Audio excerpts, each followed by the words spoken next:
اور اگلی آیت آیت نمبر 24 کی روح سے تمام شور والی عورتیں بھی حرام ہیں۔ اب ہم آیت نمبر 24 دیکھتے ہیں۔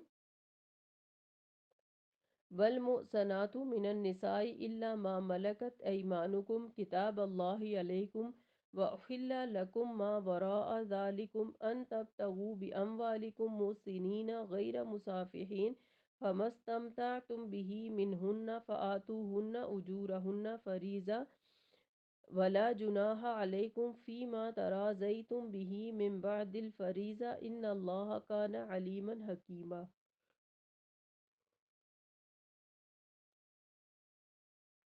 نیز تمام شوہروں والی عورتیں بھی حرام ہیں مگر وہ کنیزیں جو تمہارے قبضے میں آ جائیں۔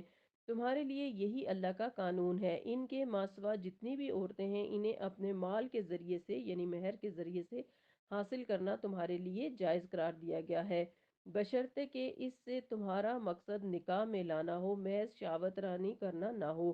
پھر ان میں سے جن سے تم نکاح کا لطف اٹھاؤ انہیں ان کے مقررہ حق مہر ادا کر دیا کرو۔ ہاں اگر مہر مقرر ہو جانے کے بعد زوجین میں باہمی رضامندی سے کچھ سمجھوتا ہو جائے تو پھر تم پر کوئی گناہ نہیں۔ اللہ تعالیٰ یقیناً سب کچھ جاننے والا اور حکمت والا ہے۔